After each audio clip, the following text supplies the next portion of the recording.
We're very pleased to be interviewing Dr. C. Clayton Powell, one of the prominent graduates of Morehouse College, I believe, class of '49. That's correct, sir. Correct. And he has proved himself to be one of, as we say, one of Benny's boys. That's right. So we're very pleased that he has agreed to give us this interview this afternoon, which is Monday, April 16th, 2012, just the day before we had to submit our income taxes. So we're very pleased that Dr. Powell has agreed to do this. These interviews, Dr. Powell, will be used as part of the Morehouse Alumni Oral History Project.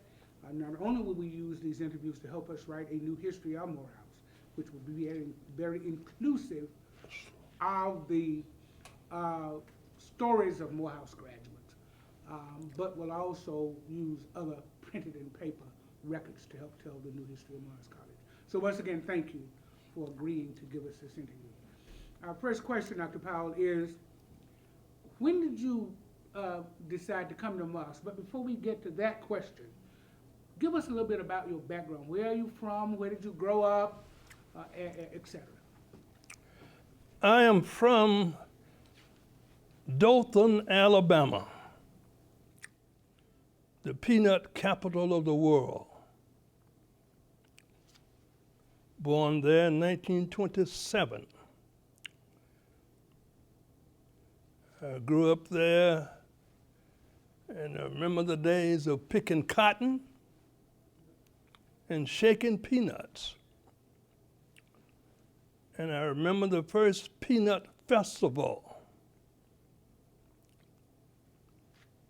that, and I have to use the connotation we used then, Negroes were allowed to drink in water fountains in 1937 anywhere, do what they wanted to do in Dothan, Alabama. And the reason for this is because at this peanut festival, they had a renowned speaker, and his name was George Washington Carver in 1927. He was at Tuskegee. This was in Dothan, Alabama. 1 year after then, as a Boy Scout in Dothan, we camped on Tuskegee's campus. And I had the opportunity to roam through his, what would you call it? His Laboratory? His laboratory. A few of us boys were running around. I imagine I was about 11 years of age. And we heard a little voice behind us says, and I'll try to say it like he said it, "How you boys?" And we looked back, and there he was, George Washington Carver. And we had the opportunity to shake his hand at 11 years of age.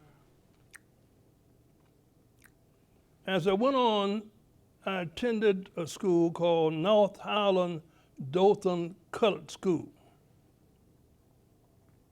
It's broken down school, no laboratories, no libraries, no nothing, but some good teachers. And one of those teachers was Emory O. Jackson. Emory O. Jackson taught me in the 8th grade. His motto was, either you'll learn or you'll burn. And Emory O. Jackson talked quite a bit about the Little Red Hill. And that Little Red Hill was Morehouse College. So in the 8th grade, I heard about Morehouse College from Emory O. Jackson, who taught me in the 8th grade and later became the editor of the Birmingham World. And he was a civil rights fighter in the early days. But something came in me, the Little Red Hill, Morehouse College.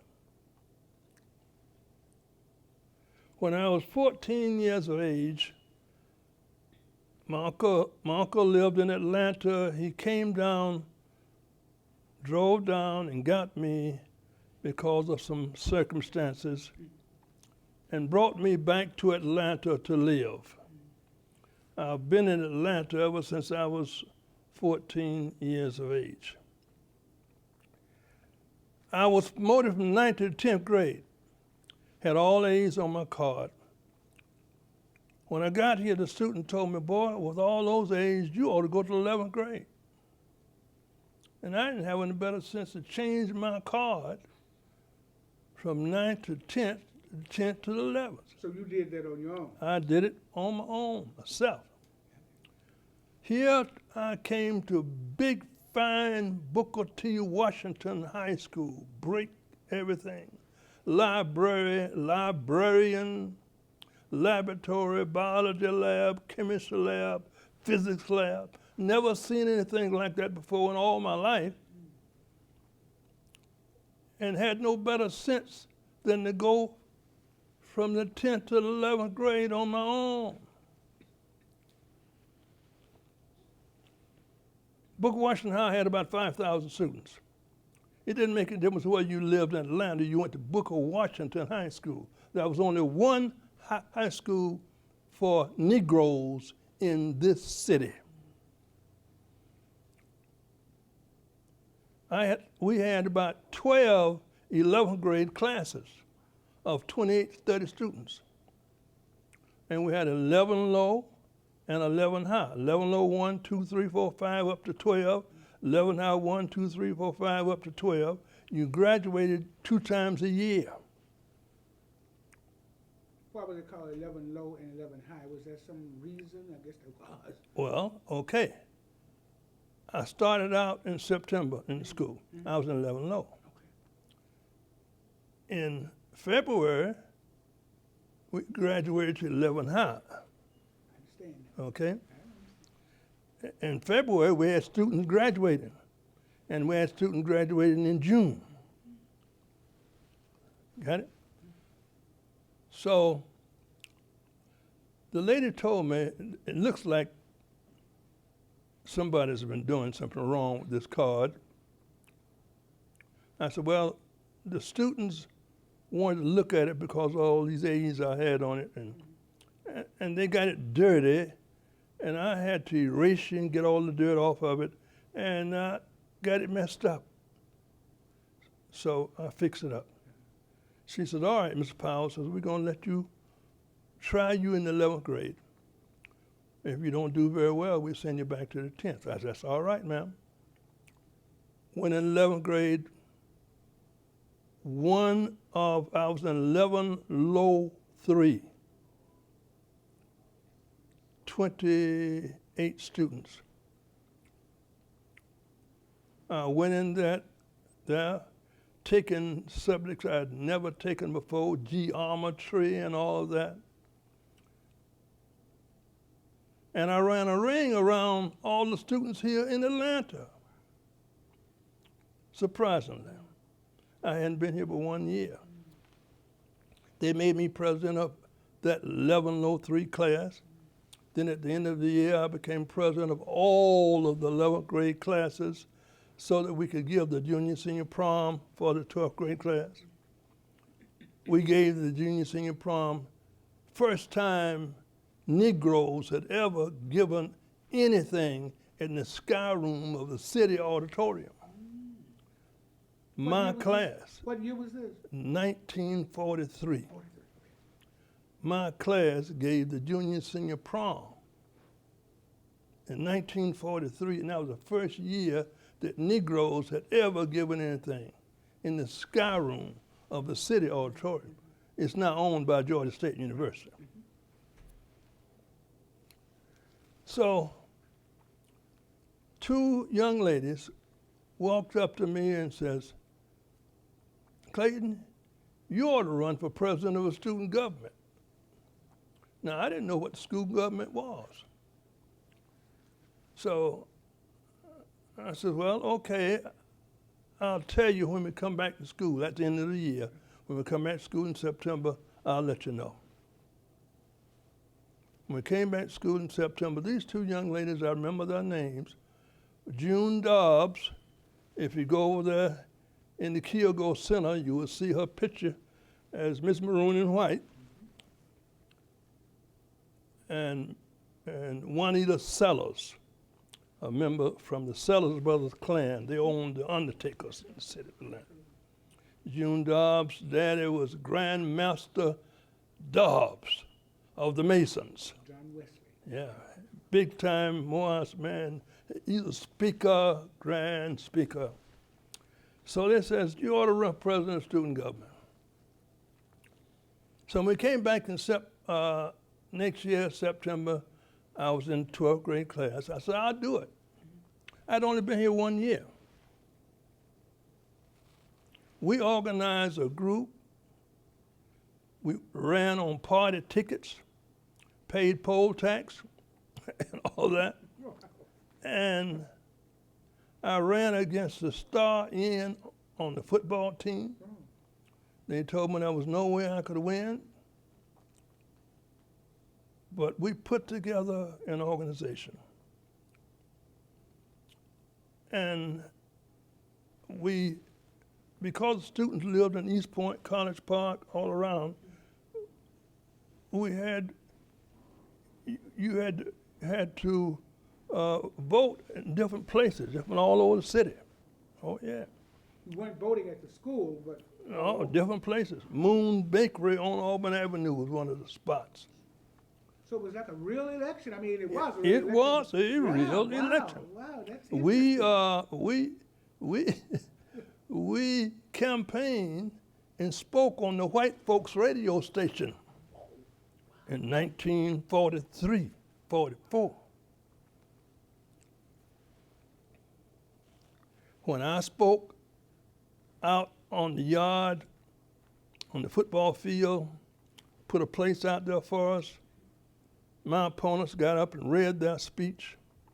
I got up, hand in one pocket, and laid it on them without anything at all.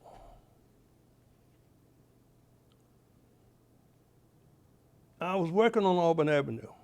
I lived in Pittsburgh side of town, the worst side of town there was.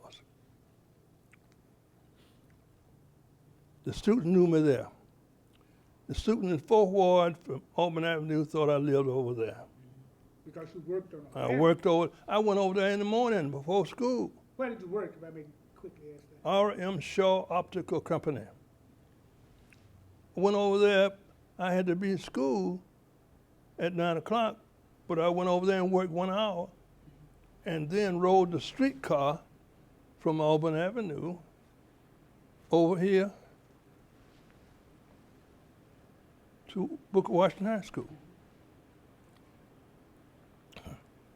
The Atlanta Daily World, the black daily newspaper, said the next morning after the election, Clayton Powell won by a landslide.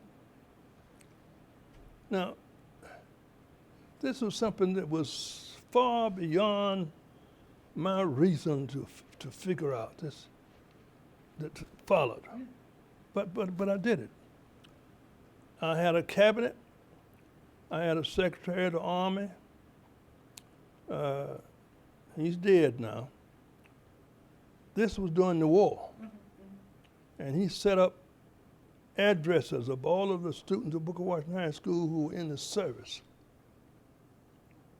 And we had a flag in the center of the auditorium, downstairs in the school. And he'd put a star and a name every time one was killed on there. And every day he would announce over the loudspeaker for the girls to go down and get a name and write to the guys, you know. So that was it. My postmistress general was Juanita Sellers. She coordinated the students selling war bonds and stamps I had a Secretary of Commerce. She's still living. She connected with people downtown who wanted students or jobs, and she would interview certain students and send them out to do these jobs, Secretary of Commerce. I had a Secretary of State, Rebecca Jackson, and she ended up being the valedictorian of the class. At that time, Booker Washington High School had to play schools out of town. There was no school in Atlanta that they could play football or basketball.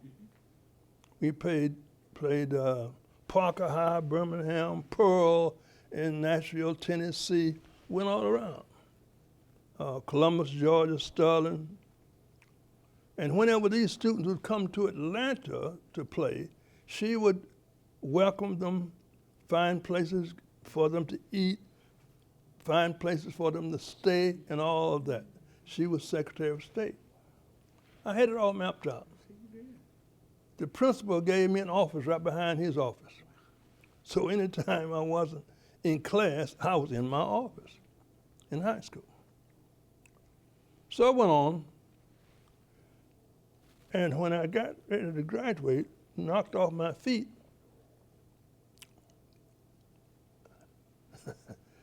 it was flabbergasted me. Yeah, a little boy from broken down town, broken down school, come to this big fine school, only been here 2 years. I missed being valedictorian by 1 grade, and I was a salutatorian. So I made the salutatory address. Still a high honor. And I thought about what Emil Jackson talked about, the Little Red Hill, and I said, Mr. Connell, who was the principal, I want to go to Morehouse, but I don't have any money. He said, well, I'll go and see Dr. Mays and see what we can do. He came over, he saw Dr. Mays, he came back, he said, you got a 4-year scholarship based on your maintaining a B average each semester. So there I was at Morehouse. So then Morehouse says, all right, you can go to the tobacco farm in Connecticut. Now, before we get to that, if you don't mind, All right. Did Emil Jackson go to Morehouse? Finished Morehouse, that's the reason. I just want to make sure I get Yes, sir, Emil Jackson finished Morehouse. Very good. I thought he did. I remember. And I didn't tell you that T. Jan Perry, who was the principal of that school in Alabama, was immaculately dressed, spick and span every day, had everything. Emil Jackson wore patches in his pants. Now, if I had been looking for someone to emulate, to model after, it would have been T. Jan Perry. But it was Emil Jackson because Emil Jackson and T. Jan Perry had a debate for us in school, and Emil Jackson ran rings around T. Jan Perry, who was a graduate of Alabama State Teachers College at that time. And yeah, Emil was a graduate of Morehouse. So I wanted to come and follow the man in the patch breeches to Morehouse College, rather than follow the man who was dressed immaculately to Alabama State Teachers College. Yeah, you see some of that Morehouse mystique coming in here right now. 2 questions. Go ahead, sir. That's all right. Ask the question. I want to go back to 2 questions before we get to the Morehouse story, which is the essential crux of the core of what we're talking about. One, tell us a little bit about your parents and if you have any brothers and sisters. Well, up until 1990s, I thought I was an only child. When I was 6 years of age, my mother married, and I had a stepfather. And the reason for my coming to Atlanta is because I had a fight with my stepfather, about some property that we had purchased. And he was a good man to begin with, but later on he began to drink and gamble, and he wanted to sell the property. And I said, if you sell it, you have to give my mama part of her money. And we fought, and he put me out. And that was one of my reasons coming to Atlanta. That's it. Now, later on, 1994, I believe it was, I got a call from a young lady. Says, my name is so-and-so and so-and-so, and I am your sister. Now, I had met my father when I was 5 years of age, and I knew his name. And I said, you must be Cleve Guilford's daughter. She says, yes. And you have 11 other brothers and sisters. So I ended up having 12 brothers and sisters. That you didn't know I about? found out that I didn't know about until 1994. I was the only child, I thought, up to that period of That time. is a fascinating story. Okay? My goodness. Now, in terms of, before we get to Morehouse again, who were some of the teachers?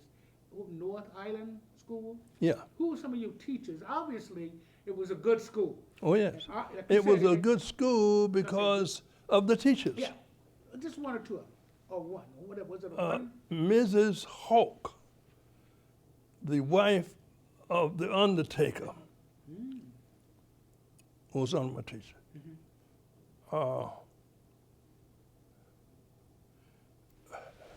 One lady I'm thinking about who was one of my teachers, she was the best I had.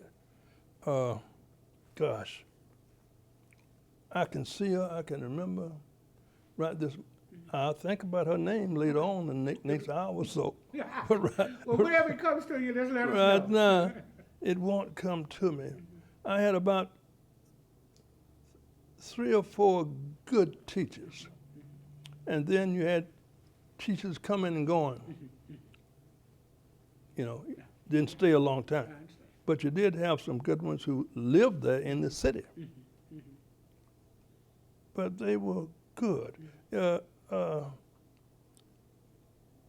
They believed in, gosh, you're learning even if you had to stay there in the afternoon after school. Yeah. They believed in learning. And I didn't have any problem with that because, see, my aunt was my motivating factor, Maggie Kaiser. She was the only member of my family who went as high as the 9th grade in school.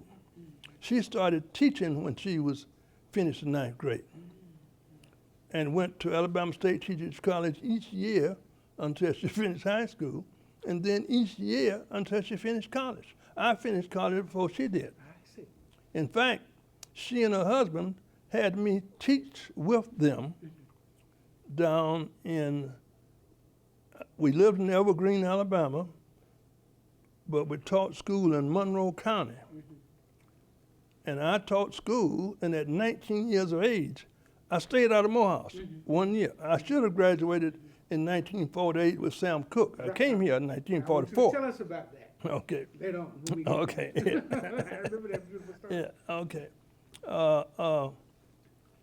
But I stayed out and taught with her. The husband made me his assistant principal, 19 years of age, and I was coach of the boys' basketball team. We won the state championship that year. And all of those things happened in Monroe County, Alabama. Okay. All right, now you are in Atlanta. You are a leader at Booker T. Washington High School. You are the salutatorian in your class. Yeah, You are influenced by Emory O. Jackson. that's right. You now have a scholarship to Morehouse. That's right. Tell us about your first day at Morehouse. Who was your roommate? Well, did you live on campus first? No, I didn't. Okay. I lived in the city. That's right. All 4 years I All lived 4 in the years. city. In Pittsburgh, I see. side of town. Okay. in Atlanta. How did you get to the campus every day? Many times I walked. How many miles is that from here? Oh, that's about 5 miles. 5 miles. 6 miles. 5 miles into the campus? 5 miles to 5 miles back. Wow. And then when I started working, I made enough money to ride the streetcar. I see. But I started out walking. That's the way many students came, walked. Now, Dr. King enters Morehouse around the same time. What's Well, there's a Tell us story there. All right, let's hear that story. There's a story there. King was one semester behind me in high school. His sister was in my class. That's Christine. Christine was in my class. Christine and I graduated in 1944. But King would have graduated in 1945. But the principal allowed him to take an exam and leave school with us. So therefore, I tell people I brought King to Morehouse. He campaigned for me when I ran for president of student government at Booker Washington High School. Okay? So you knew him I knew him. well. He Oh, was- yes. Okay. Yes. One thing about, if we may go back just ever so briefly, you mentioned there were you had parties. Do you remember the names of these parties Big pardon? the parties, the political parties Mhm. that you had at Booker T. Washington High School when you were campaigning? Yes. What were the names of the parties? Do you remember? You would ask me that. Well, at least it your wasn't the names that are parties now. like Democrat. No, it wasn't that. Oh gosh, I can't even think of the name of the party. Don't worry about it, but ticket- they'll come to the you. ticket I ran on, I can't think of the name. But I find that fascinating. It'll come to me though. Okay. All right. So now the first day at Morehouse, what was that like? That's always an experience. Everybody has Well, a first day experience. You know, we had to wear skull caps first days. You know. But I think the thing that got me that first week was a man by the name of Dean B.R. Bazile. Now that man had quite an influence on students. He was the one who taught freshman orientation. That's what they called it then. Freshman orientation. We still call it that. You still call it Still that? call it. Well, that's what Dean Bazile led freshman orientation. And really, he didn't say anything about the Morehouse mystique, but it was there. That's where he instilled it. Morehouse men do things this way, not that way. Morehouse men, you can tell them wherever you see them by the way they act, by the way they carry themselves. And we didn't say anything about dress then, but we all dressed right. We didn't have any pants down.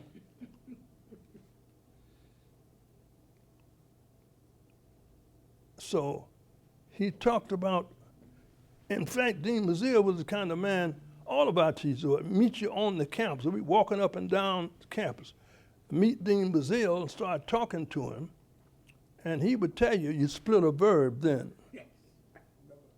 You should say this that way. I remember him. He was the dean when I was here. Yeah, that's right. Yeah. Yes, I remember him fondly. yes. Yeah. I heard that you were doing this or that, and we don't expect you to act like that as a Morehouse man. And I have always been the kind of guy who tried to do exactly like I was told. So I'm telling you things he said to other guys because You didn't have to say it. to I me. would toe the line No, all right. the way. All right. Now, how many students, how many Morehouse men were in your incoming class, or men of Morehouse? How many students were in Gosh. your entering class, would you say? About 300. About 300, okay. Mhm. And the thing about it is that as I graduated from Booker Washington High, I said I want to go to a school where I can be motivated by people who want to learn and who are better than me and what have you.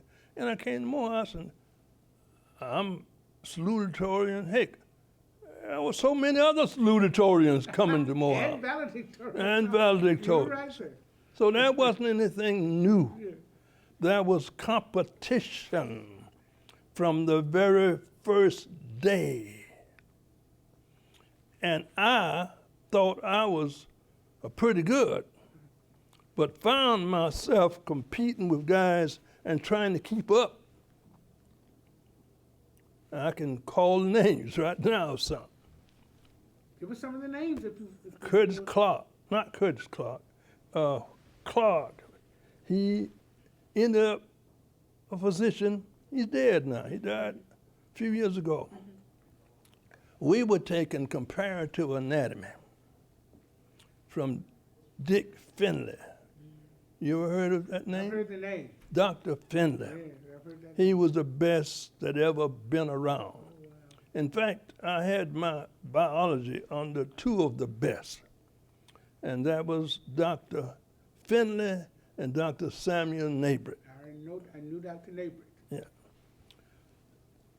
I took first year, it was zoology we would take.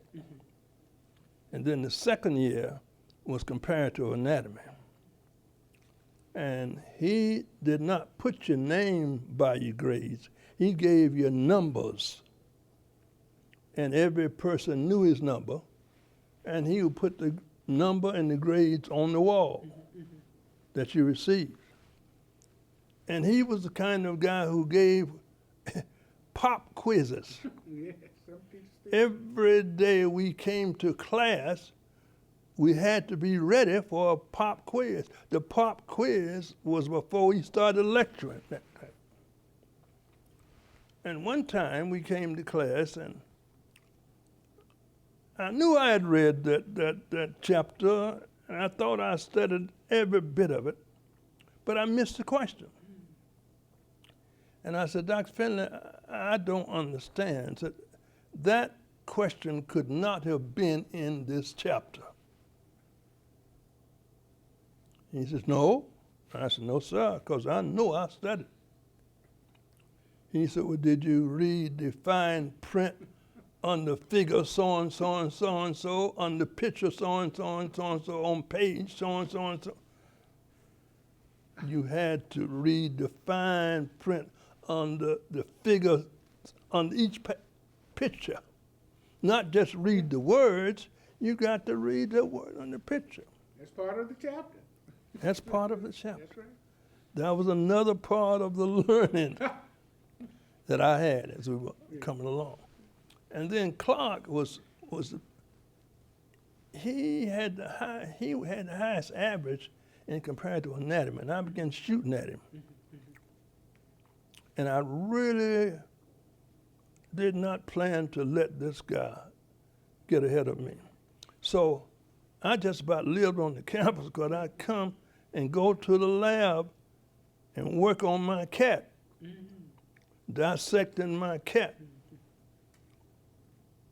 and studying with the students. And at the end of the year, you know, we took the exam in blue books. And I went and looked for my blue book after the final exam. And I did not find it. And I got scared. So what in the world happened? He did not, my blue book is not here. And I went in his office, and so Dr. Finley said, I did not see my blue book on that table, and I came to find out what's wrong. He said, okay. He says, here it is here. he had some blue marks on the outside. He says, I have graded many an exam in comparative anatomy, but this is the finest I've ever had. I was knocked off my feet. Very pleased. Pleased and knocked off my feet. This is my uncle, not realizing how valuable things like this is. Put stuff like that under the house for me when I went off school, and it got watered, and I didn't save it. Oh, my goodness. I was about to ask that Yeah, question. Do you still have and I it? didn't save it. I got a little piece of something that shows about, and I'll tell you about that later, Okay. about my being a soloist with the Morehouse Glee Club. We'll get to Okay. that in just a minute. All right. Now, may I assume that Dr. Finley and Dr. Nabrett were your favorite? They were Professor? my top people. Okay. However, let me tell you, Okay. I had a guy, his first year teaching at Morehouse, by the name of H.C. McBay, Chemistry. chemistry. McBay is the first teacher at Morehouse that Dr. Mays had to go to him and ask him why was he flunking so many fellows. I mean, He was rough. I don't know. He remained came, rough, but he came to Morehouse from University of Chicago. All right. Had Schlesinger, that was his teacher, and he written a book on his arm. And he taught us out of Schlesinger.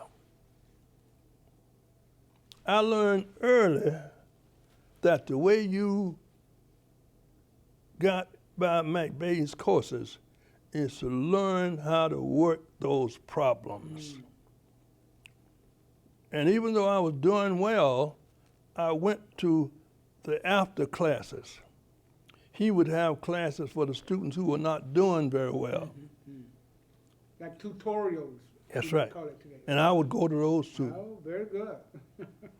And I kept a little small book with me with those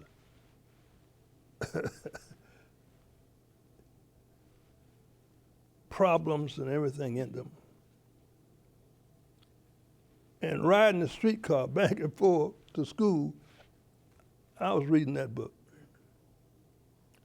Maybe people read other things, but I read that book. So he was an important cog, but my two teachers I really loved and enjoyed were Dick Finley and Sam Neighbor. Now, in terms of students, remember you mentioned Clark. Were there any other students that you remember as being? I didn't mind. Okay, go ahead. I didn't mind turning it into. Oh, let me tell you. We had one student, Spellman Willie. That's what we called him. Spellman Willie. What was the cause of that with it? I can imagine. One day we were in the lab studying and dissecting our cats and learning the different parts and everything. And all at once we looked over there at Spellman Willie, and he was rocking his cat in his arm. He said, that Dr. Finney don't know us, does he? He doesn't know us at all. He was talking to the cat? Yeah.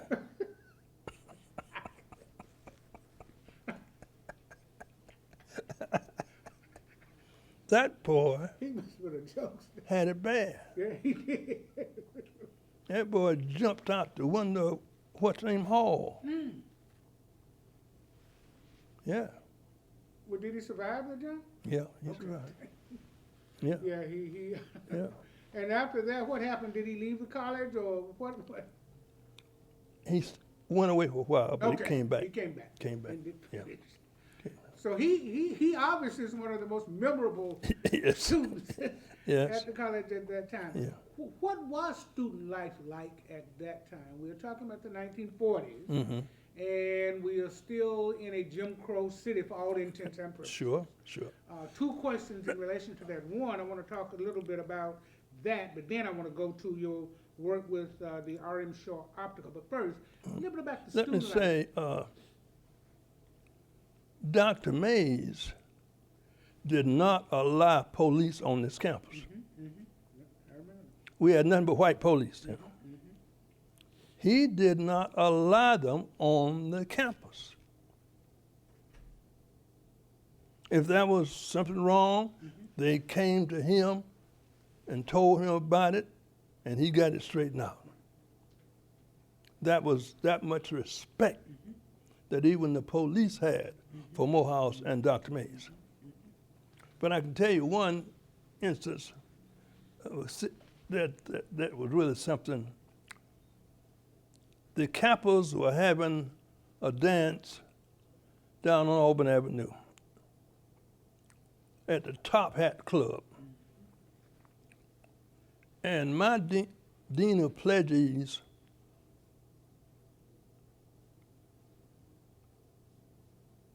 his roommate was a Kappa, and he was Q. I'm a Q. Okay. So, you know, the Kappas had this thing called pass the loving cup around, and we all take a drink, and we had this big old thing, and they pass this liquor around in this big old thing, and they all drink out of it until they get drunk. Anyway, Adler Cotman, that was the boy's name, who was a Kappa. He became a lawyer. Adler got high. So Benjamin Dobbins, that's the name of my dean of pledges, Benjamin Dobbins. He says, Clayton, come on with me and go downstairs. We got to take Adler and get a taxi and send him back to Morehouse. I said, okay, I'll go with you. So we went downstairs, and Benjamin Dobbins went out, hailed the cab, man drove up. He says, this is my buddy G, Adler Cotman. I want you to take him back to Morehouse campus. He's not feeling very well. How much would you charge? So the man said, I won't charge anything, you know, at all. So, all right. So he drove on off. And I said, Ben, do you know what you just did? He said, what's that? I said, just put him in the police car. That's the reason you said he won't charge anything. So the policeman drove him back to Morehouse College campus. White policeman? White policeman drove him back to Morehouse College campus and said, now, boy, you know where your dorm is? You go to it. Put him off, told him to go to his dorm. And he made it back to the He dorm? made it back to the dorm. Without Yep. Dr. Mays knowing about it. Dr. Mays. Yeah, yes. So there were social occasions off the campus? Oh, like yes. this. Oh, all the time. Okay. Yes. All of the fraternities would have dances off the campus. This was Top Hat. There was a club on, oh gosh, right down from Marsh around campus. Magnolia? Magnolia Ballroom. You know. Oh, yes, I do. You probably been there. I've been there. Yeah, the Magnolia Ballroom. Yeah. You know. It was still there when I was here. Oh yes, we had. Yeah. Yeah, we you know. So Yeah, I know what you're talking about. those were big dances. Yes. They were big time. That was a dance.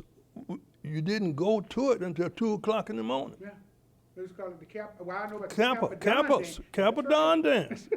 2 o'clock in the morning. I have no comment about Kappa. My memory. Yes, sir. Kappa Dawn dance. Now, at these social occasions, did the women from Spelman or Clark or Morris Brown, how did that work? How was the social relationship with the All women right, at the other all schools? right. Spelman was strict. At that time, we Morehouse men had to leave Spelman campus at 6 o'clock. And Spelman women, anytime they went away from the campus, they were supervised. Even when they went to the movie down on Hunter Street, it was the Ashby Theater at the corner of Hunter and Ashby down there.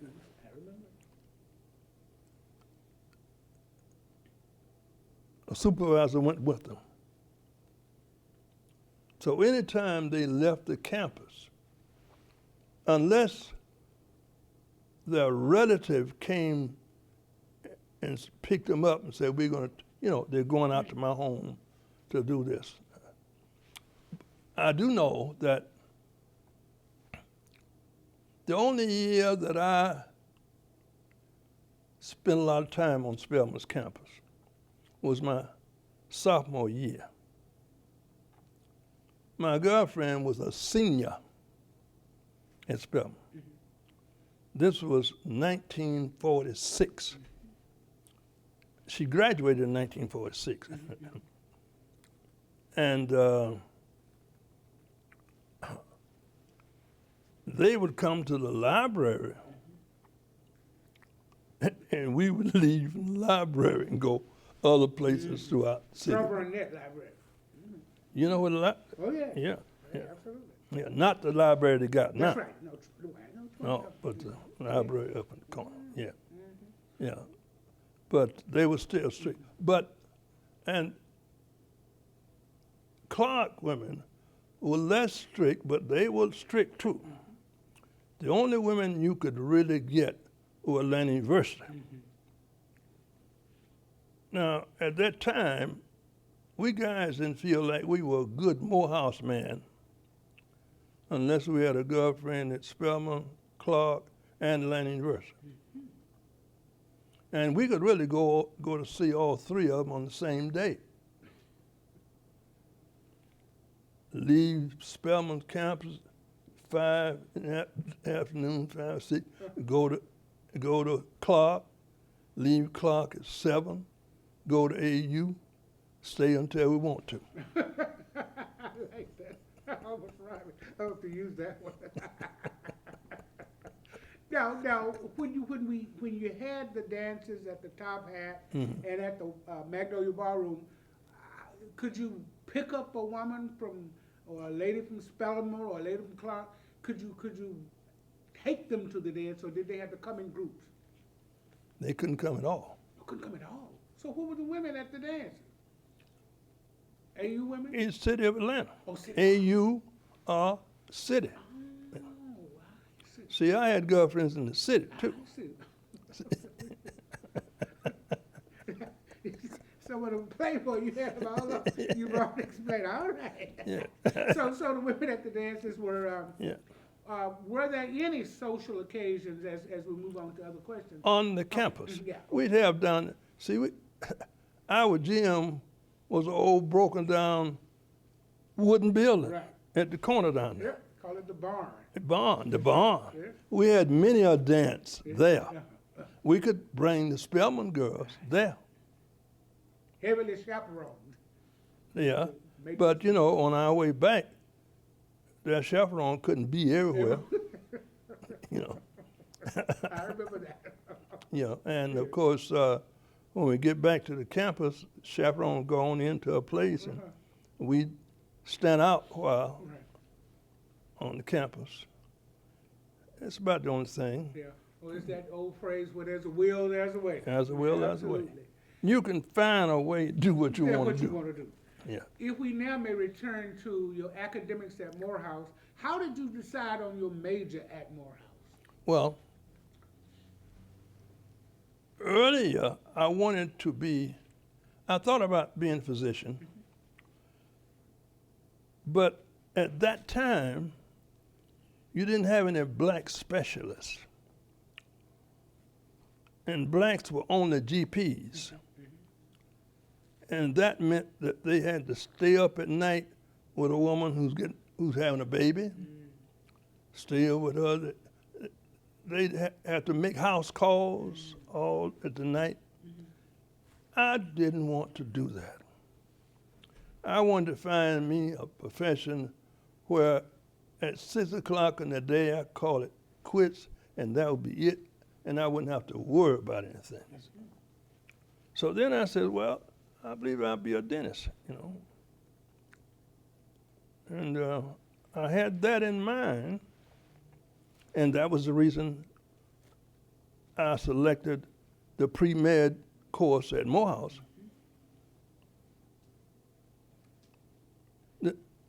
Deciding I was going to be either a dentist. But I decided, but when I got the job in high school at R.M. Shaw Optical, I had a chance to observe the doctor there. And he had his white coat and his gleaming instruments and what have you. And then he let me sit in on one of his examinations, you know, and I watched all of that. I was the janitor at R.M. Shaw. And I followed him around, and he told me about the profession. He was the first black graduate at Ohio State University. First black in the field at Ohio State University. And I said, and on weekends he even played in a band and stuff like that. So I decided maybe that might be the thing I want to do. So I had all of the pre-med requirements, and so I applied to 2 or 3 schools, and they says, no, we don't accept Negroes. And I finally applied to Chicago, and they accepted me. But the first school I went to, when I first got there, they told me they lost their accreditation. But they said there's another school across town. And they even wrapped up my grades that was sent to them by Morehouse and says, I'm not supposed to let you do this. I said, but I'm gonna let you take this over. And I took it to them and told them that I had to get into somebody's school. I had already arrived in Chicago, paid 1 month's rent at the Wabash Avenue YMCA, all that, and 3763 South Wabash Avenue. So I can remember the Dean S.H. Paul Stevens, old white man, said, all right. He looked at it. It looked pretty good. I presented to the committee in the morning. Where will you be at 12 o'clock? I said, I'll be wherever you want me to be. So I went down and guarded the telephone and wouldn't let anybody use it. 12 o'clock, he called me exactly and says, you have been admitted that quick. Went on over, and that was the best thing that I was admitted to that school rather than the first school, because that school was the school I enjoyed best. Surprisingly, the president of that school, when I graduated, he said, when you go back to Morehouse, you see if you can't make it possible for me to speak. I came back, I made it possible for him to speak Morehouse, Morris Brown, and Clark. He came down, I introduced him at Morehouse, introduced him at Clark, and introduced him at Morris Brown. And this was kind of like recruiting Yeah. other students? Okay. What was the name of the school? Oh, Chicago, the name of the school was Chicago College. Okay. Now 2 schools are merged, and it's called Illinois College. Oh, okay. That's where I got my, what you call them degrees the schools give you? The At Morehouse give these degrees. Baccalaureate? Degrees at Morehouse give to people who already come here to speak, who already got. Oh, honorary degree. That's where I got Okay. my DOS. I got it. I went back there and at one graduation, and they preferred the Doctor of Ocular Science degree upon me. So now if we can come back briefly to back to Morehouse. So you decided on the pre-med program. The pre-med Yes. course of study at Morehouse. Yeah. How big was that as a major, if you will? How big of That was a career it. That was it. The big Morehouse at that time graduated more guys who became doctors than Howard University did. Oh, wow. And Howard University had a med school. That's right. Why was that? How do we explain that? What was the reason do you think was? Was it the fact that Dr. Mays was instrumental? No, I don't think Dr. Mays tried to guide them into medicine. However, but he indicated that they ought to be tops, the best in whatever you do. And as guys came here, and as guys who wanted to be physicians, says Morehouse's best school to go to was Sam Neighbor, Dick Finley, and Mac Bay. That was the best. You get that early beginning. Just out of those two individuals, you are ready to go to any school. so those three professors were kind of known Ooh, to what be you? top. Sam Neighbors, was a member of Woodhull, Massachusetts. That's right. He did research work. Yeah.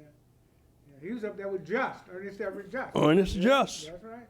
one of the founders of Omega Psi Phi That's fraternity. right. You're absolutely All right. right. Your fraternity. That's right.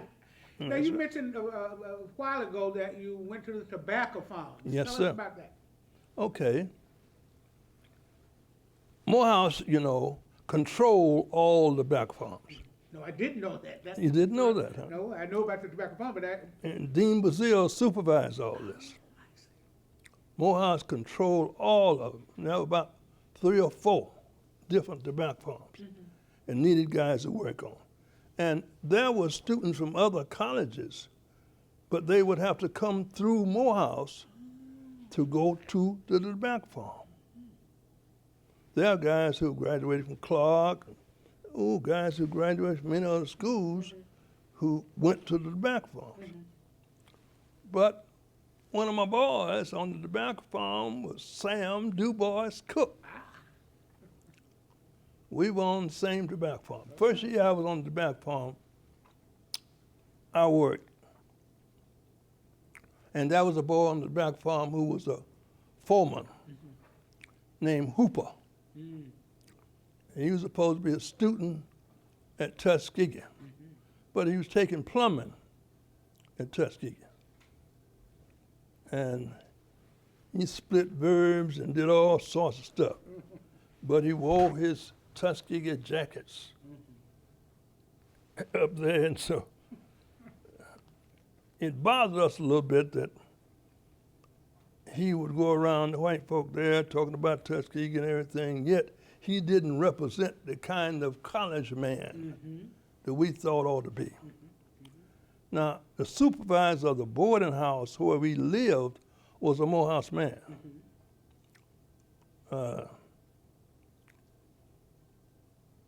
And at that farm, L.B. Haas and Company, L.B. Haas and Company, we had some of the top scholars, Lee B. Stevens, whom I took microbiology and embryology at Atlanta University with. He was doing his master's degree at Emory University. Not at Emory University, at Atlanta University. And I took the Atlanta University courses. He went on and got his PhD in biology, and he taught in California. He's dead now. He died. Top guys: Lee B. Stevens, Sam Cooke, C. Clayton Powell. I can go down the line. And I named our boarding house L.B. Hass University as an outshoot of Morehouse College. You know, number one, I didn't have to go look for a job. It was ready for me. That I finished my last exam today. Tomorrow I was on the train to Connecticut. Whereas boys were walking around somewhere looking for a job. You already had a job waiting for you. That job was there. Except for 1 year when one of my teachers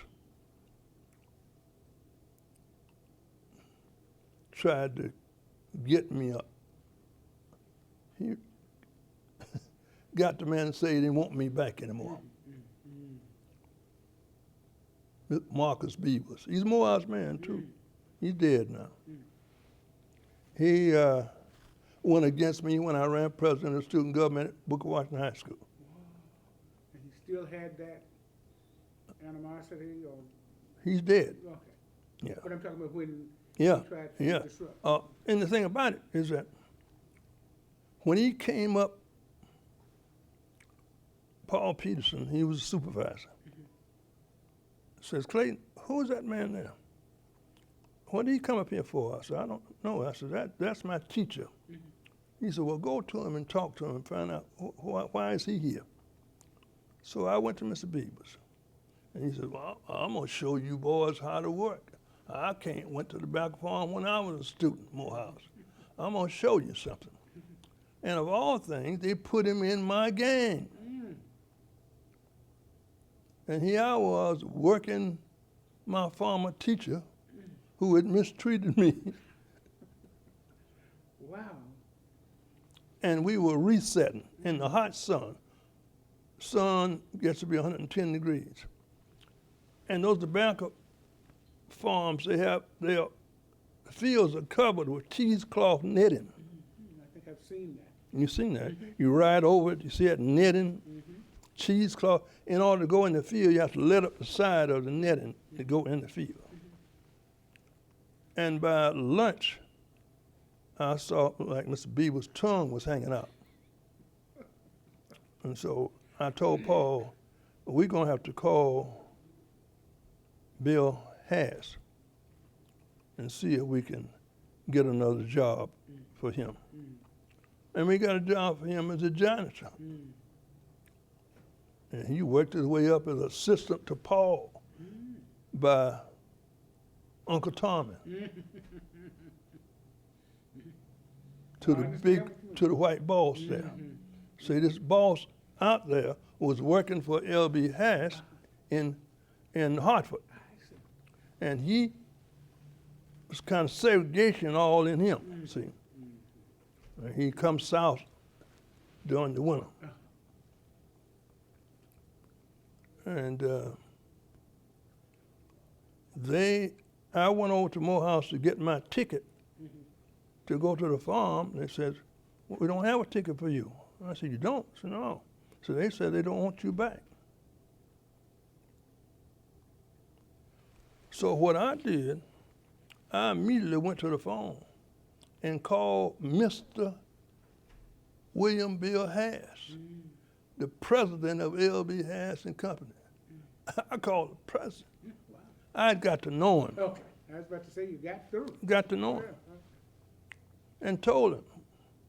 He says, I'll wire you the money today. He said, now you come and you get there and you go on out there the next morning as you usually do to get your orders. And if they have anything to say to you, tell them to call me. And I went on to Connecticut. Got there, everybody looking at me funny. Because they didn't expect you to be there. And they'd already got somebody in my place as a foreman. But I walked out there big next day. But when I walked there, somebody had got where I usually slept at night. And there, someone was already sleeping. I kicked him out of my bed, got him out of the room. Went out next morning. Gus Magnuson, that's his name, head man. Cleo, what are you doing here? I says, call Mr. Hass and ask him. So he got on the phone. Yes, Bill. Yes, Bill. Yes, Bill. Yes, Bill. Everything we had. Yes, Bill. When he got through, he told the boss, well, you go on back and get in your gang. Cleo gonna take over his All regular right. gang. That's a great story. That's Yeah. a great story. I took over my, and then his son came to me about the middle of the year and says, I'm so glad you came. Said, because if you hadn't come, we'd have been in bad shape. These boys didn't know anything about how to run a field. They didn't know anything about how to do. So if you hadn't been here with your knowledge and knowing, see, we'd have been in bad shape getting this tobacco in this year. That's wonderful. That's great. Now, Sam's job, Cook's job, was a fireman. What was that? He fired the bonds. So you sold tobacco and you hang it up in the bonds, and then you put little coals, fires around, and fire the bond at certain levels at night. You do that. And it was Sam, and Sam was good at it. Okay. He was good. All right. Yeah. Was M.L. King ever there? Somehow I heard some rumor. I don't know whether, I don't know about ML going to a tobacco Yeah, farm, yeah. because he wasn't on my tobacco Okay. farm. Yeah, yeah. And I don't know about him going to Oh, a tobacco yeah, farm. yeah, I'm sure you would have known had he gone. I don't Yeah, think he but went. he wasn't on my Yeah, farm. okay.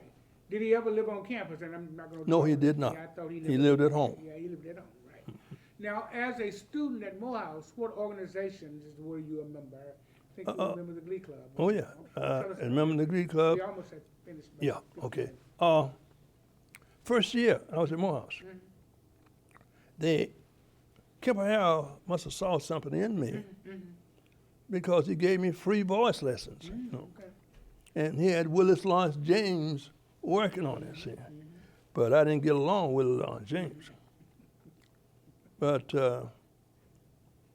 in the Christmas Carol concert, and it was usually held at Spelman then, because we did not have anywhere over here at Morehouse large enough to accommodate the people. And we had the Atlanta University, Morehouse, Spelman, Glee Club, all three together. Kemper Harrell was in charge. Willis Lawrence James was over the Spelman Glee Club. Kemper Harrell was over Morehouse and Atlanta University. So he picked me out to be a soloist for one of his songs.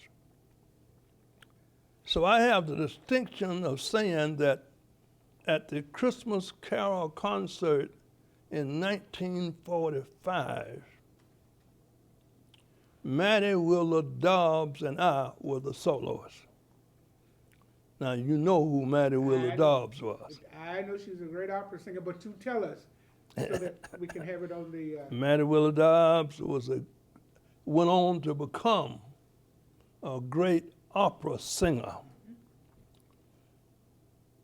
And I went on to become an eye doctor. Very good.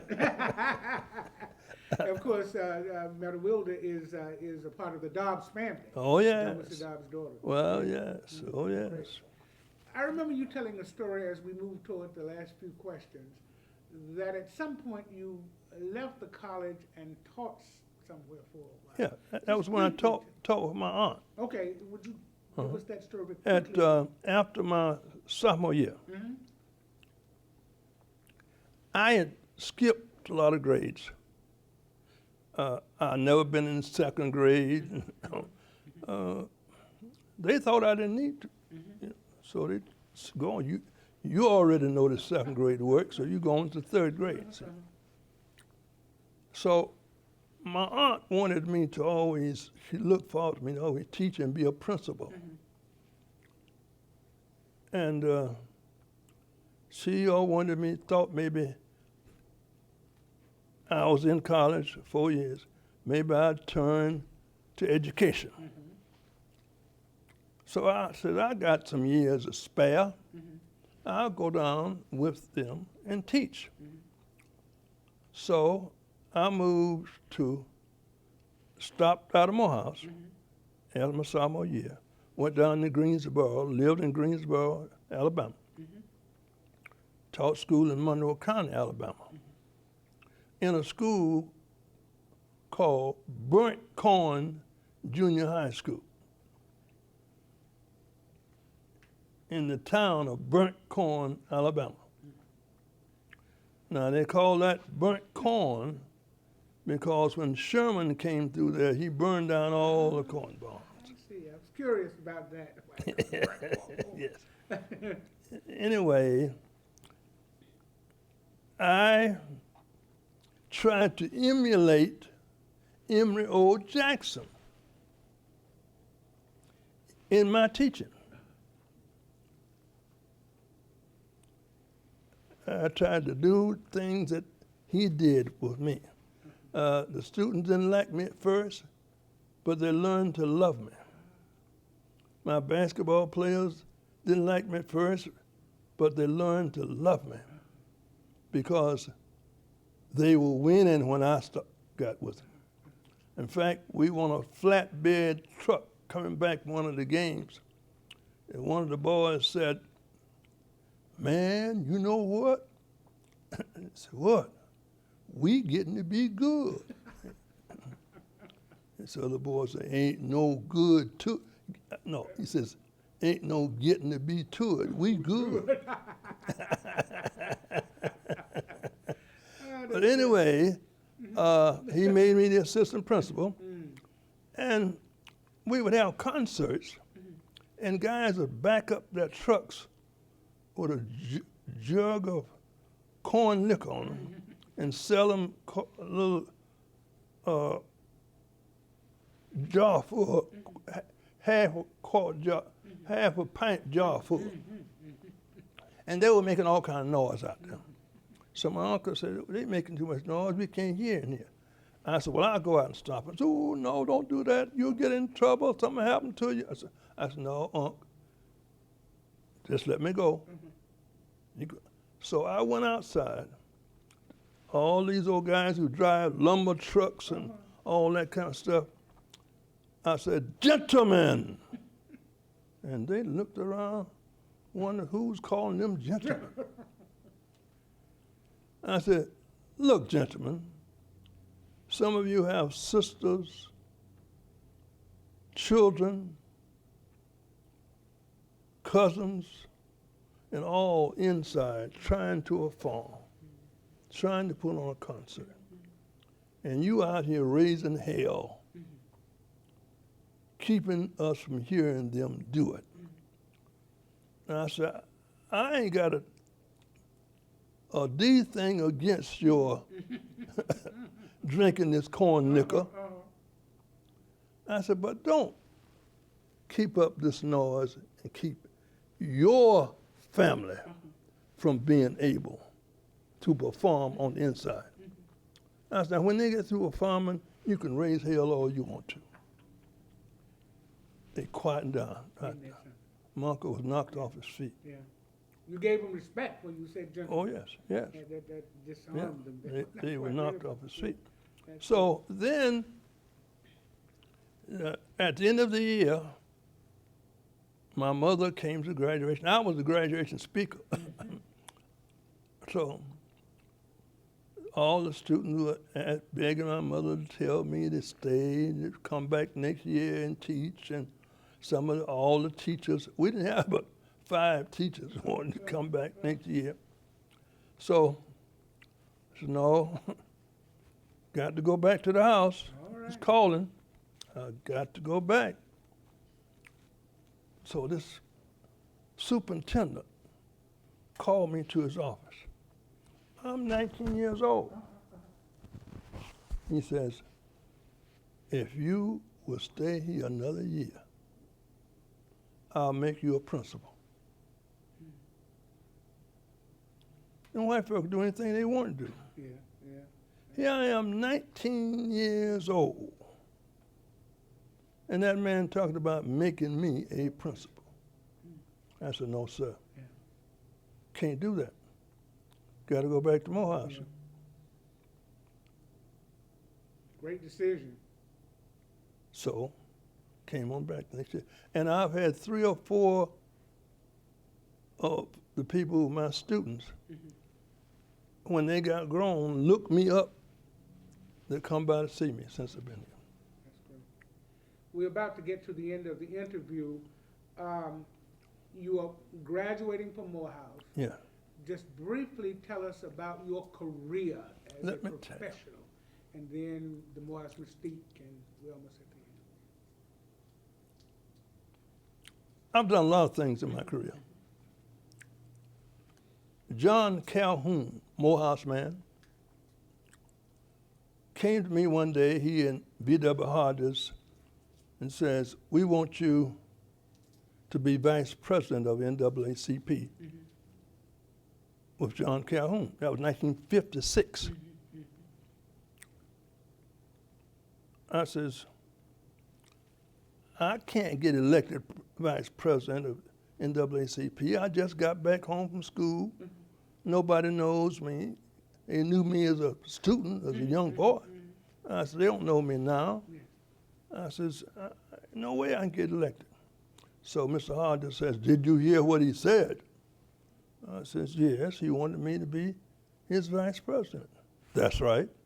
We didn't ask you if you could get elected. Now, if you will agree to be his vice president, we will elect you. I said, well, I admire Mr. Calhoun. When he ran for Grand Basileus of Omega Psi Phi fraternity, I followed him. He spoke here at Morehouse. I says, if he wants me to be his vice president, I will do so.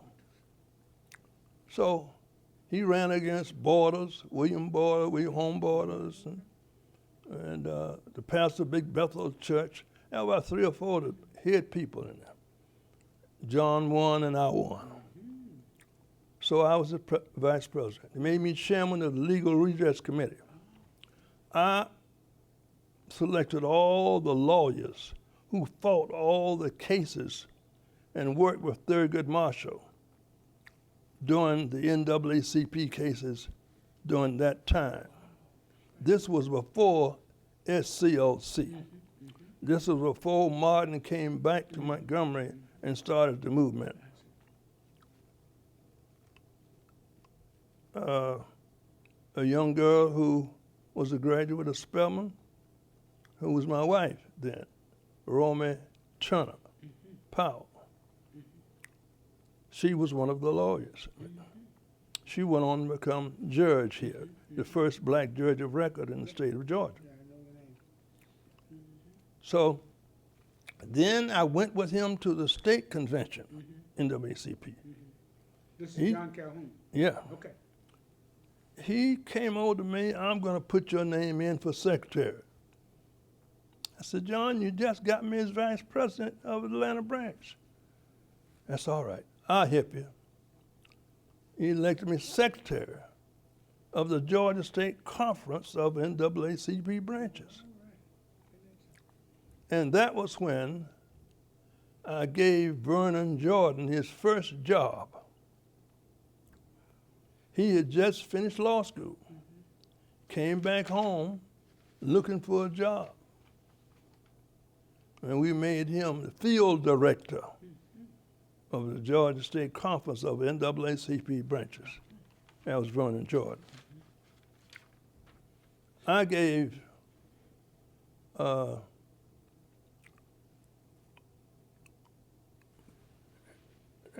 that's getting ahead of it. We don't speak. But anyway, I did that. And then I got a job, part-time job. I was running my office too. at Atlanta Southside Comprehensive Health Center. And the EOA, Economic Opportunity Atlanta, was the grantee for Atlanta Southside Comprehensive Health Center. Emory University was a delegate agent. The money would come to EOA in Atlanta, OEO to EOA, and EOA would pass it on to Emory University to supervise the running of the health center. And they had a board of people in the community, and they would allow them to elect the executive director. So time came for an election. They asked me to run, and I did, and they elected me as executive director. But then EOA says, we will not accept you. Turn me down. Why did they do that? Because I was an optometrist and not a physician. I see. And as the director of Atlanta Southside Comprehensive Health Center, I would be over physicians, nurses, dentists, everybody. So they said, well, look, if they want to accept you, then we got to be the director. So we wrote our own proposal. EOA wrote their proposal. EOA took their proposal to OEO in Washington. I went to Washington, took my proposal to the president, President Nixon. All the way to the president. And there was a guy from Atlanta by the name of Stanley Scott, who was his right-hand man. We went over it. Stanley Scott says, President told me to send you over to these boys from, who were working to tear up OEO because he said it's a boondoggle to elect Democrats to office. So we went on over there, and I told them my thing. They says, they have already said they're going to have another election of the board, and they're going to get those people off the board who voted for you. So now you got to go back to Atlanta and try to get people elected to the board who will vote for you. So then I came on back to Atlanta, and we did that. Didn't have the election again. They had a black physician who ran against me. Who was it? Do you remember his name? Wilburn. Wilburn. Dr. Wilburn. So came on back. We got our board elected. Had the election again. Tickled me. That was a guy from OEO in Washington. Came down, came in Atlanta Southside. See, I had gone upstairs and got me an office. See, I was running the eye department. I left there, put me a boy down there to carry on. I went upstairs. So this guy says, I came here to observe the election. So I called back to Washington. I said, there's a fellow here from OEO. Said he came down to observe the election. He said, where is he? I told him where he was. I said, okay. 5 minutes, they called down here to him, and he came in and says, well, I've been sent to Florida. Send him on down to Florida. Anyway, they had the election. I was re-elected by one vote. Then I had to go over to Indiana University and negotiate with the dean of the med school on the transference from Emory University to our people. The money, the everything. And then they told me in Washington, we're going to send the first check to you. So they sent me a check for $500,000, $500,000. And I went over to First National Bank in West End and says, if I make you my banker, if at any time my money doesn't get here on time, will you still pay my people? They says, yes, we'll do, Dr. Powell. So I put $500,000 in the First National Bank, and I became the executive director of Atlanta Southside Comprehensive Health Center, Isn't that something? supervising physicians, dentists, nurses, and that. That's wonderful. You've been somewhat political from high school, All the way, Morehouse, and now in your profession. all of the way, That's all of the way. That's yeah. And then I was appointed by a friend that everyone would consider a redneck to the board of the Development Authority of Fulton County. The Development Authority of Fulton County was set up by the state of Georgia and the Fulton County Commission in 1973. They appointed me along with other white folk. I was the only black on the board. Who appointed you? Goodwin Shag Cates. Oh, yeah. I remember the Shag case. I didn't know his first name was good. Goodwin Shag Cates. Okay. I'm a member of the Cates gang. Okay. So, and I served for 25 years as the chairman. I'm the executive director now. Oh, wonderful. I go out of office in 2014. Okay. And I am the only person living who has been a member of that board since its very inception. Wow. That's an achievement and an honor. That's Now, can't close by saying I was Dr. Mays' eye doctor, and I was Mrs. Mays' eye doctor. I was Morehouse eye doctor. I remember that. Yes, I do. I noticed that there were students who came to Morehouse as I would examine them the first year they were here. 20/20 vision. And by the time they were sophomores, it was 20/40 or 20/50 guys going nearsighted during that period of time. So I began my own little experimentation working. And I came up with preventive prescriptions to keep guys from becoming, to relieve the stress and strain of bad lighting and all of the school work they had to do. And we had bad lighting during that time. Tell me about it. And all of the school work that they had to do to relieve the stress and strain. And I found out that I had less students who became nearsighted. That was a good thing. Yeah. A very good thing. And I have guys now I meet say, you gave me my first classes, you my first time. Absolutely. But Mrs. Mays appointed me as a member of the board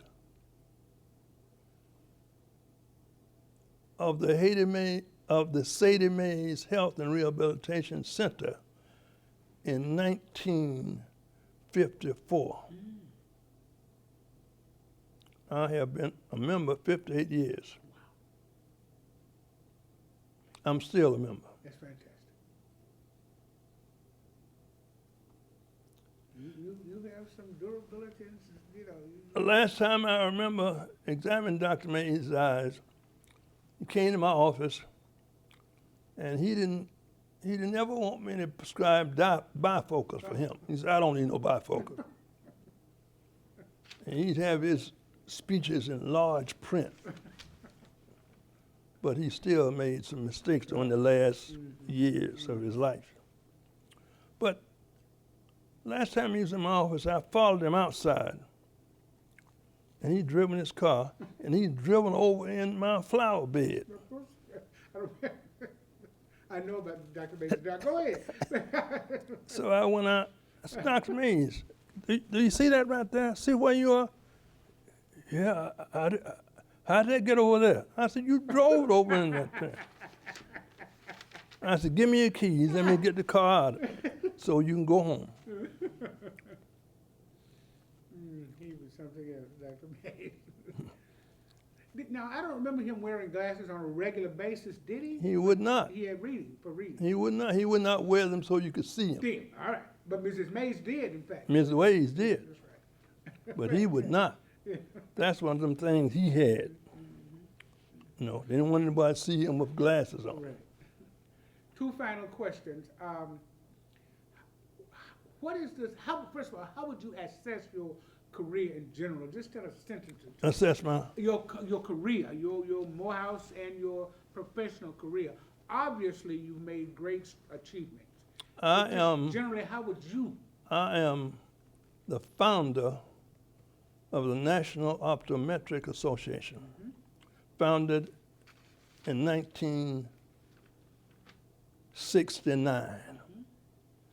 I did it because at that time, there were very few blacks in the profession, and whites didn't want blacks in the profession. The schools would not accept blacks. They were not out recruiting blacks.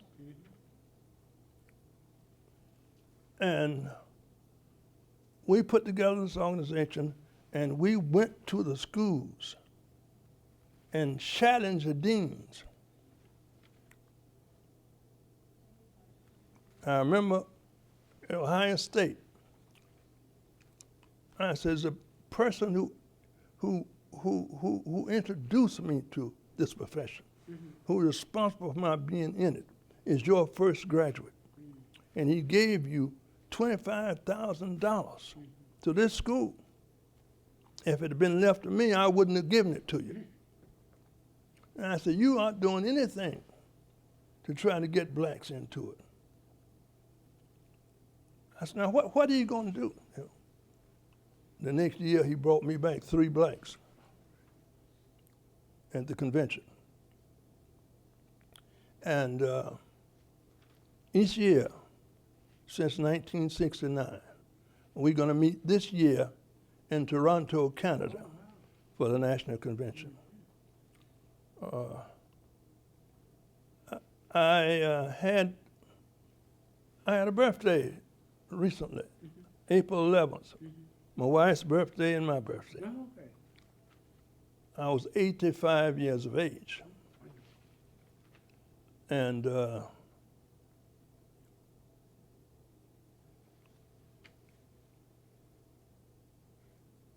we, during this period of time, I think that I feel very blessed. I feel that was an ordination somewhat in my direction. I didn't guide myself, someone guided me.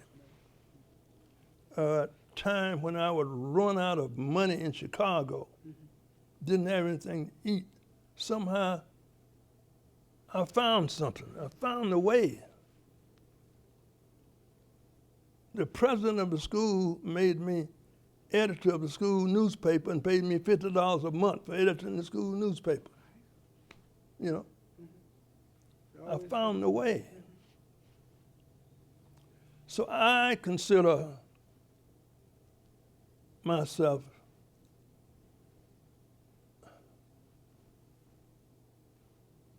richly blessed I think you are. and ordained in my profession. I do not regret it one bit. You know, as one thing about us Morehouse men,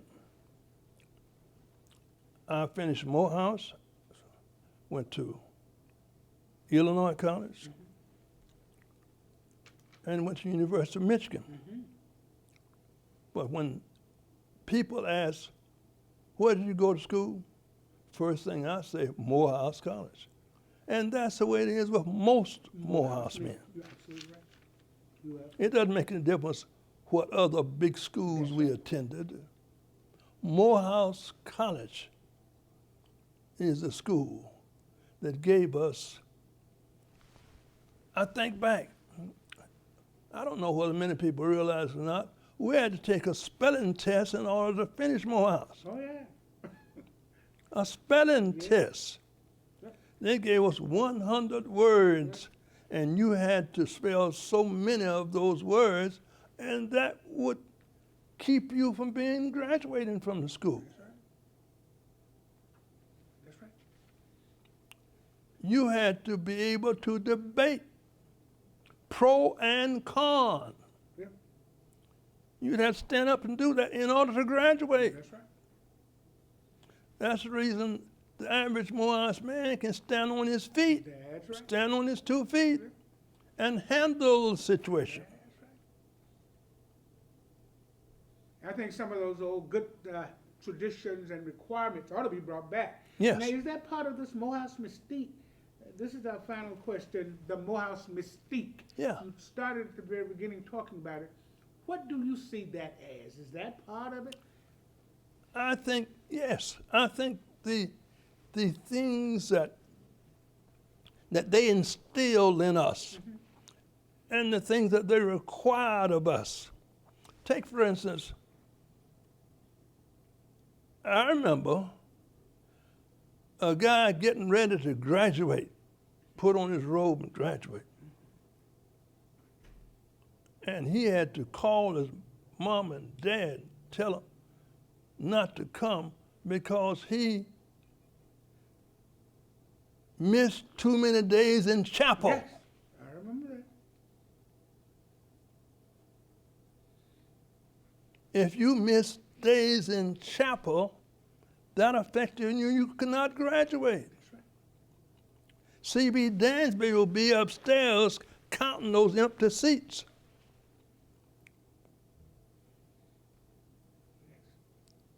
And there were guys who could not.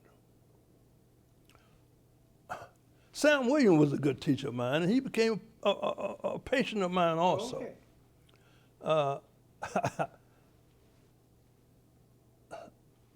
First time in my life I've ever felt good about making a C was under Sam Williams. He was one of our teachers also. So I know the good Reverend Samuel. I made a C in philosophy. Yes. And he said, because you challenged me. Wow. Yeah. And so He told me that, because you challenged me. I made a C. And one of my boys, who was a top boy, pre-med student, he taught at the Atlanta School of Mortuary Science. Clarence G. Littlejohn I've heard the name. went on to become a top pediatric guy in the heart. He made a D on the Sam Williams. Sam was something. He was notorious. And that kept him from being, what is the top? Summa cum laude. Yeah, no, not summa cum laude. Magna. What's Valedictorian. no? What's this? This now we have, along with all the other colleges. Top. Oh gosh. Rhodes Scholar. Was it an honor? Yeah. Mm-hmm. Yeah. Yeah.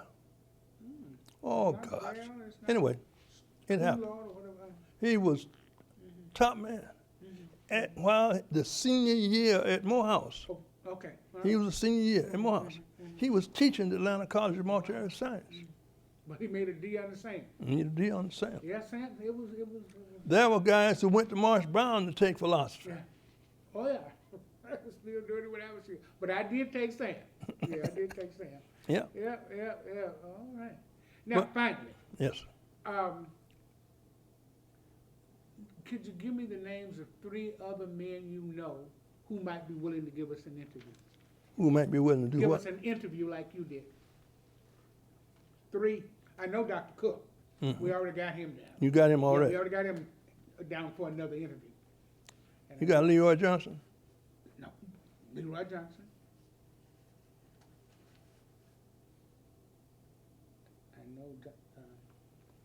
I know who you're talking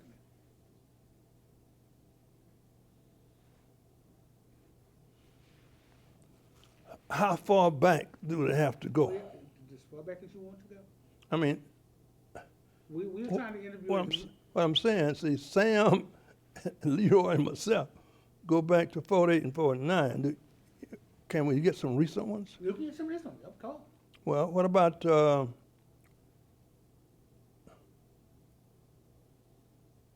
Edwards, Edwards. Commissioner William Edwards? Oh, I know Bill Edwards. Bill We Edwards. call him Bill, okay. I know what you're talking about. And one more. One more? Mhm.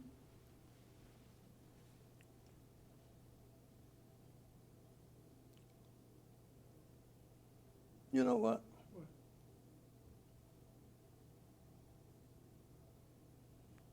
I bet you hadn't thought of this. What about your head man of all the buildings and grounds of Morehouse College?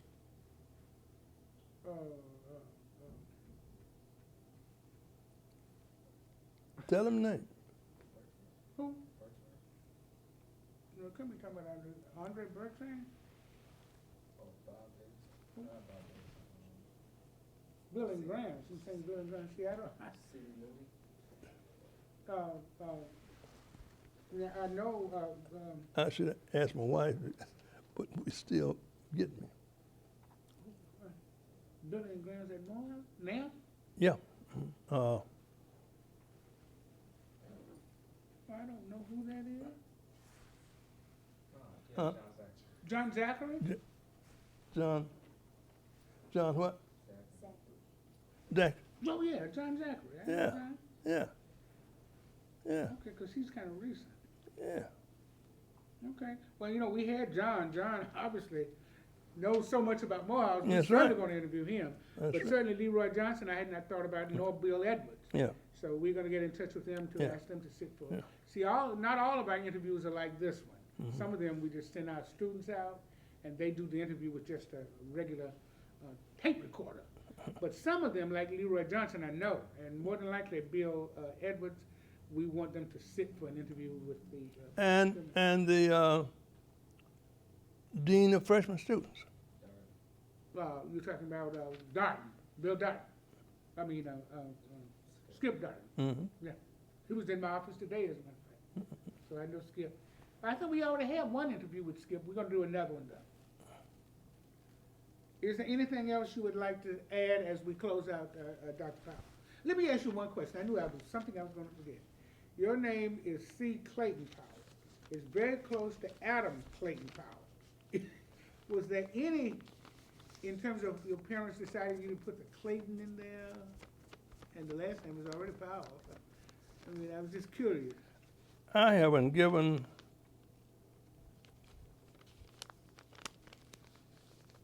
many times people have given me credit for some of his speeches.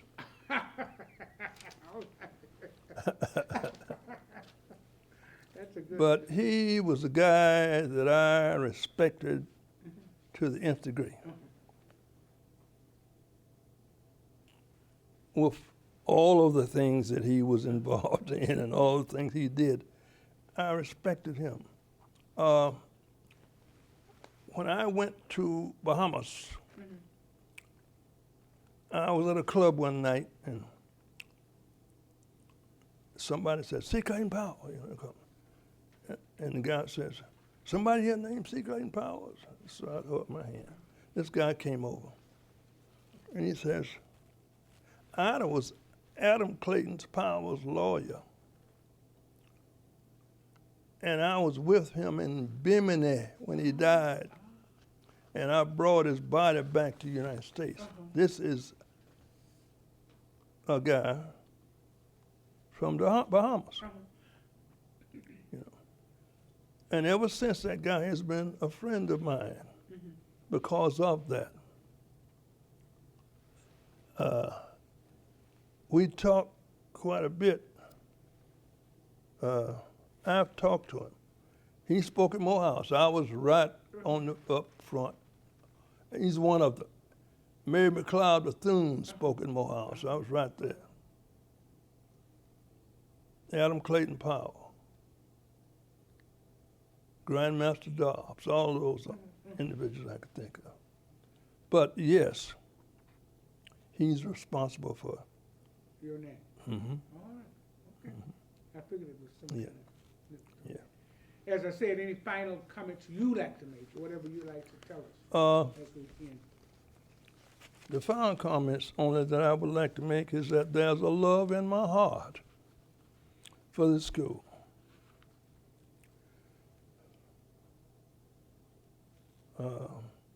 I give credit for the molding of my beginning at this school. It started off with my aunt back in Alabama, but when it came to this level, I had Dr. Mays and Dean Bazile in Morehouse, the whole Morehouse family. I was thinking, looking here at myself, at the guys who were really, I decided that I was going to be an Omega man because these guys at that time who were members of the faculty who were Omega men. And that started out with Dr. Benjamin Elijah Mays, Dean B.R. Bazile, Mr. C.B. Dansby, Dr. Walter Shivers, Dr. E.B. Williams, and Kemp O'Hara was an Omega man. Yeah, they were some of the leaders of the college. That's right. And that was my reason. At that time, the preachers and the businessmen decided they were going to be Sigmas. I say. And we called the boys who liked to drink liquor were the Kappa boys. What were the Alphas? The Alphas were, they tried to be some of all of it. Yeah. Yeah. Well, all right. Well, Dr. Powell, we really do appreciate this interview. Indeed, we could go on and on and on. Can you imagine having gone to any other school? I think I know the answer. No way in the world. I thought I knew that. No way in the world. Yeah, same here. Couldn't imagine. I can't think of any other school I would want to, I would have wanted to go to. My life fitted just where it was supposed to be. And I'm so very thankful.